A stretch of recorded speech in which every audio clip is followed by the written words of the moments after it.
Good evening, everyone. I'm Jonathan Higgins, And I'm Rich Carlson. and we are not live right now, but this video is posting live. It is Labor Day. Rich and I are taking the day off, but we do have a great show coming up next week. So tune in to our channel next Monday. We're going to have a Railstream. The owners, husband and wife team, are going to be joining us, talking about how Railstream came together. They'll talk to us about some of the cool sites they have cameras, and you're able to rail fan from the comfort of your home or anywhere.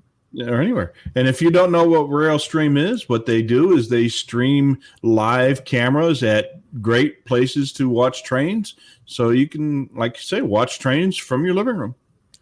Yeah, so we're going to be talking to them about their business and all about how they got involved in it. If they're rail fans, clearly they must be, but we're going to find out next week. Also, we've got some news that's breaking as we're recording this video. Rich, tell us a little bit about what's going on. So the federal government has been working with KCS and the CN the CN and KCS have applied for a merger, and it looks like the federal government is kind of pushing that down, and they turned down a permission to put the KCS into a trust owned by the CN in order to promulgate the proposed merger. And what they're saying is that the KCS and CN would be more of a merger of parallel lines versus an end-to-end merger, and it would require more study and conditions and such, whereas they're not applying the same conditions to the CP Rail if they were to acquire the KCS instead, because that would be more of an end-to-end merger and less likely to have those regulatory issues. Wow. So this is going to be interesting to see how well this plays out. I'm sure, this is going to be interesting. And then I know they're still working on the merger up in Maine and northern Massachusetts as well, with CSX and those folks up there as well. So yeah, and that's the same. They've had kind of a very similar issue there. The government regulators have slowed that thing down, so they're gonna have some problems there. A lot of interesting things. We are looking forward to doing next week's broadcast, and we will be live. But we wanted to post something in case you didn't see the announcement during the Scanner Guys show. If you are tuning into the Scanner Guys show, we do have a great show coming up this Wednesday, which is the 8th. Right. Yes, the 8th.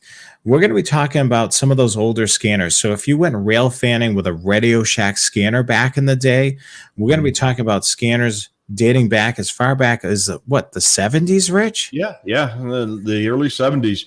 And we're going to be showing a lot of pictures of some of the older scanners, and all the way up until the last about 10 years or so ago when Radio Shack went out of business. Yeah, so we're going to have a good show. That will be live on Wednesday night, so definitely tune in to the Scanner Guys show Wednesday night. I know a lot of rail fans use scanners, and some of which could have been one of these classic scanners from Radio Shack.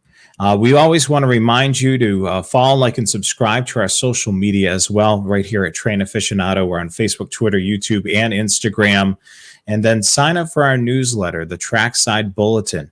That can be found on our website. We periodically send an email, so definitely sign up for that as well. And you'll be getting some good stuff. And, of course, on social media, definitely follow, like, and subscribe. And while you're here watching this video right now, hit the subscribe button, ring the bell for notifications, and give us a thumbs up on the video as well.